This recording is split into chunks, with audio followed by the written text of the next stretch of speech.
Tänään me annetaan ihmisten maistaa Vierolan tilan pakastekuivattuja marjoja ja katsotaan mitä mieltä ne on niistä. Part 3. Moi, kukas meillä on täällä tänään? Moi, mä oon Pirjo. Mä oon myyntipäällikkönä täällä Mooleissa. Haluaisit sä maistaa jompaa kumpaa näistä mansikoista ja mustikoista? Ihan ehdottomasti mä halusin maistaa mansikkaa, kiitos. Okei.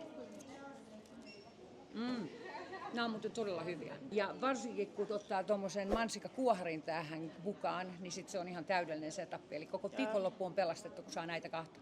Kukas meillä on täällä tänään? Niina Palosaari, hei! Mä oon täällä edustamassa ja maistatuttamassa näitä meidän ihania Vierolan tilan herkkuja.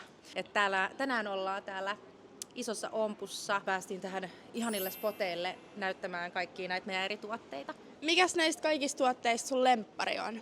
Riippuu tilanteesta, mutta kuohuista tällä hetkellä mun lemppari on vadelma. Kuivatuista niin mansikka. Mut sit suklaista, mikä vaan missä on suklaat. Mulla oli samat lempparit noista kuohuista ja kuivamarjoista. Kiitos, että tulit haastatteluun.